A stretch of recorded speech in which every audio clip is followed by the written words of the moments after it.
Okay, let's get back together. Hello. Normally, each of these modules take about an hour. And so we're just kind of doing a very, quick dip into the content of these modules to give you that taste. So what I want to do now, we're not going to be able to process what happened in your groups, but I trust that it was good and helpful. I want you to just watch this very quick video that kind of brings home the point of listening in a kind of a humorous way.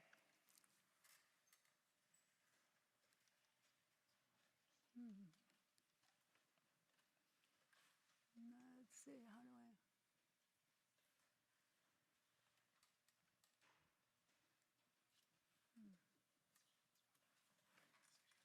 Oh.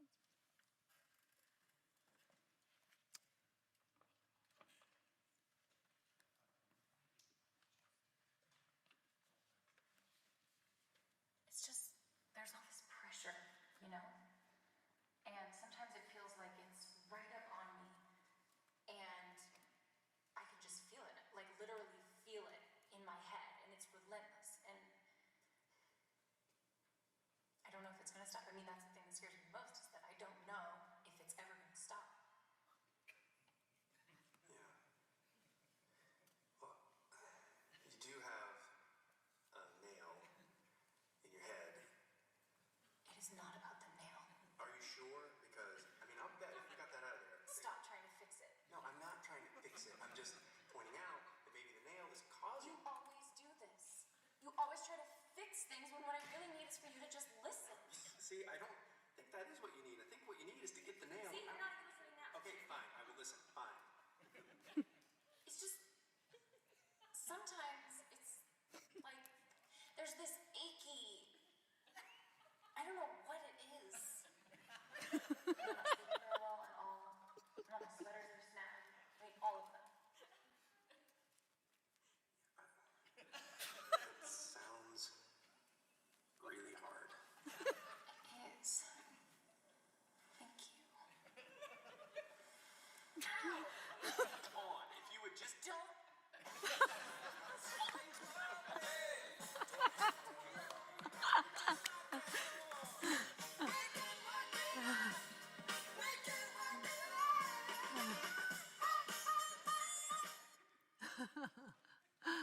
Isn't that precious? Oh, now we have another problem. Okay. See, I had to use the internet to get that one. So here we go.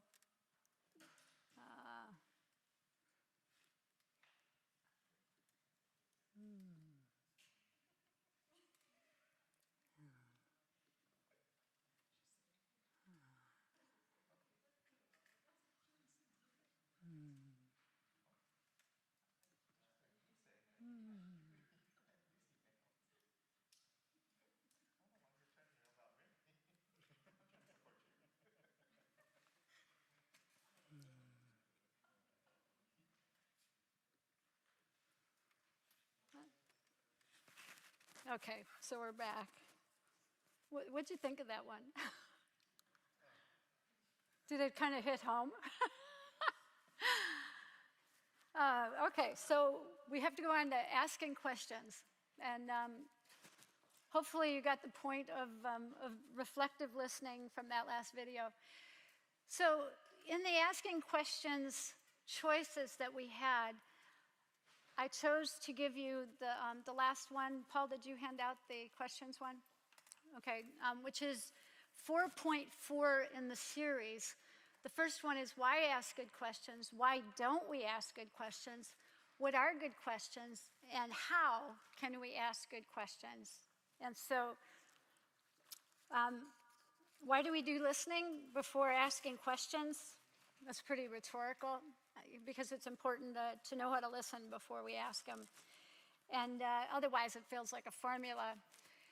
And listening to someone elicits a response: joy, compassion, curiosity, And listening builds bridges so that we can ask questions where they know we're going to answer. Or they know that we're going to listen and then respond out of curiosity and compassion. So in the Gospels, we have a record of Jesus asking over 300 questions. And can you think of some examples? Again, if you want to use the mic, I'll get you started. What do you want me to do for you? To James and John when they came to him and asked about sitting at his right and left in glory, which is Mark 10. What do you want me to do for you? He asked that same question again to a blind Bartimaeus in Mark 10 also. Where is everyone? To the woman caught in adultery. Has no one condemned you? Any other questions that come to mind that have intrigued you that Jesus asked? Yeah, who do you say that I am? Yep. How about, what do you call me? Why do you call me good? How many loaves do you have? Who touched my clothes? Why are you still afraid? After he calmed the storm, Jesus, that is. Okay, so since Jesus is all-knowing because he's God, why did he ask questions? This would be helpful, Todd, if you want to keep up there. Why did Jesus ask questions? And look at even Genesis, first conversation God had with Adam and Eve. Did you notice that he asked 4 questions? Did he not know the answers of why they were hiding?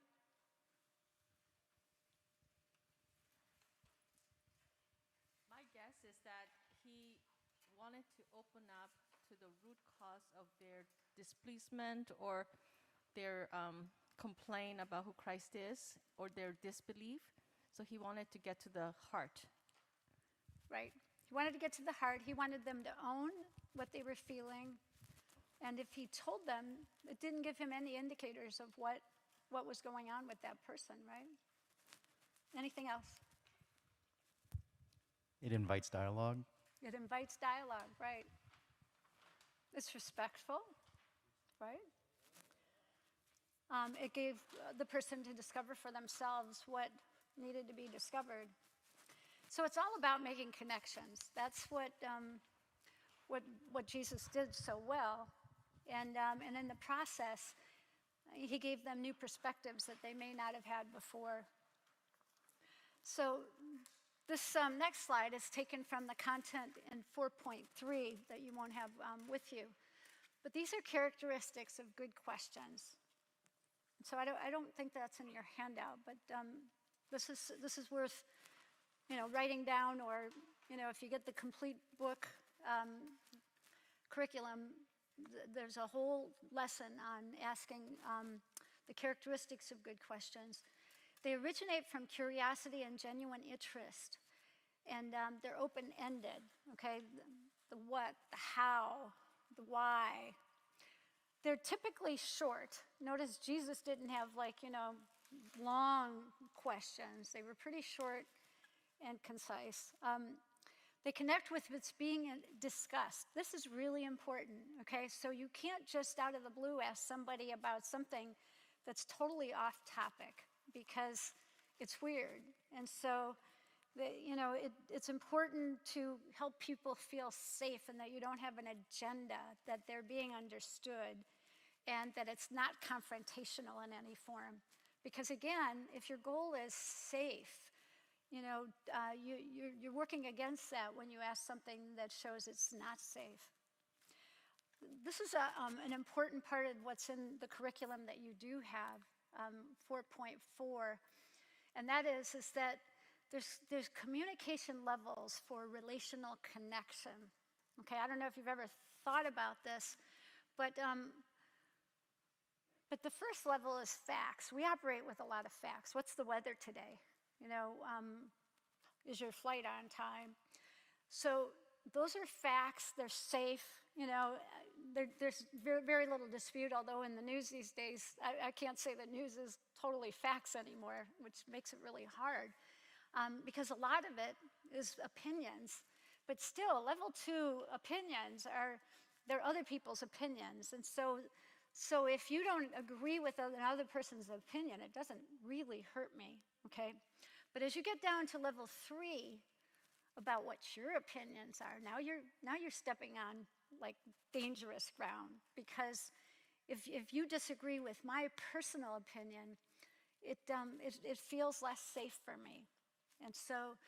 And then as you go down to feelings, how I feel about something, and personal opinions border on that, but I could give you a personal opinion and say I feel angry about what I just said, and you start saying, well, you have no right to be angry, then you're discounting my feelings, and we're now like not feeling safe, danger, danger. And then the lowest level, the deepest level is when I start talking about my needs and desires. I hope someday that all of my grandkids will be believers. Now you're talking about something. If somebody says, well, I don't think that's important, it's more important that, they have successful jobs and blah, blah, blah. Then I'm like, I don't really connect with you, because you've treaded on something that's very deep to me. And so think about these 5 levels, because when you do, you will make sure that you ask different questions, because you want to connect with that person, and you don't want to invalidate their answer. You want to learn and understand more, because these questions are going to connect with a person's life, and they will build strong relational touch if you treat them as delicately as they've been given to you.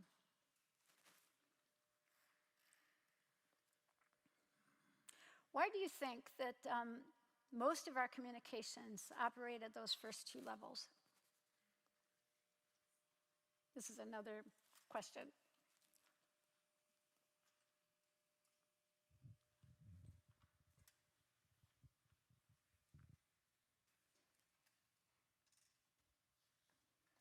It must have been a good question, because it's making me think. You can come on. Well, you tread on safer ground, and it doesn't open up to maybe topics that can lead to like controversy or people who disagree with you. You can leave it to like a third party. Right. Yeah, we like it safe. We don't want to incur pain on somebody else, and we certainly don't want to incur pain on ourselves, right? Go. I think building on what our sister just said, when you go down to the deeper levels of communication, you're opening yourself up to extreme vulnerability. Yeah. You're opening yourself up, and you're opening the other person up to vulnerability. Martha. Yeah, sometimes I want to really empathize with somebody, and maybe they don't believe, they're expressing a belief that's iffy for me, but I want to be able to empathize with them, but I don't want to compromise my own beliefs in their eyes. I don't want to come off as seeming like maybe I agree with them, but I'm trying to empathize with them. So it's a fine line that I don't know how to do, so I just keep it at the facts, at the opinions. Yes. But what happens when we do go down deeper, safely? I think it's another reason why those arrow prayers, that second, art of praying while we're in conversation. You have a conversation with the Father. You're talking to him, help, I need help. and he's talking back to you, and you're having a horizontal conversation with somebody else. But you're having it with the help of the Father. Okay, so now what do I say? I went into a video store quite a few years ago where they made videos, they edited videos, and the guy was on the phone. It was just a little store, and the guy said, "I'll be right with you." He said, "But while you're waiting," he said, "would you mind?" He said, "I just wrote this letter to my daughter, and I need an opinion." And I'm like, okay. So he turns the screen around, and I read this letter. And the letter said some like, you know, I'm so sorry for all the ways I've hurt you and not been a good father. And it was like a level 4 or 5, you know, letter. And I'm thinking, what do I say to that? I don't know this guy, you know, and he's asking a complete stranger. So I'm like, God help. And I asked, you know, him, after really feeling like, you know, God was leading the question, you know, I said, first of all, when he got off the phone, I said, boy, you have a God-sized problem here. I said, you know, tell me your story. And he said, oh, God doesn't love me. He says, I have made such a mess of my life. And he told me his story. You know, and at first I didn't even think it was his daughter. I thought it was like maybe a girlfriend that he broke up with or something, because it hadn't said, you know, the relationship. But he then explained, you know, like I was in there like a half hour, and he told me all of this. And so I said, well, you know, the video actually is about these groups where you can come and know God better. And that God isn't surprised by, you know, anybody and what they've done. He forgives and he loves. And I said, you know, there's a group starting where maybe that's a good place for you if you don't feel like comfortable coming into a church. This guy, Hal was his name, he ended up coming to this group where he was in a group of guys that all like had stuff, you know, that they had regretted. And eventually Hal became a believer. And about 3 years later, he died. He had done so many drugs and all sorts of things to his body, but he had reconciled with his daughter through Christ, and he had known that Jesus loved him, and he is with Jesus for eternity. And so I would have never known the right thing to ask, but connecting to his story was the way forward with him. And then I passed it on to somebody that could minister and disciple him. So I know we are getting close on time. And I want you to look at your handout. And I want you to pick one of the practices, break in pairs, and either pick practice or discussion question 1 or 3 or 4. And we're going to have about 10 minutes for that exercise before we start wrapping up. You got it? Okay, I'll give you the numbers again. Number 1, number 3, or number 4. There's a lot of rich stuff in here, and those levels are important to remember. Okay, go for it.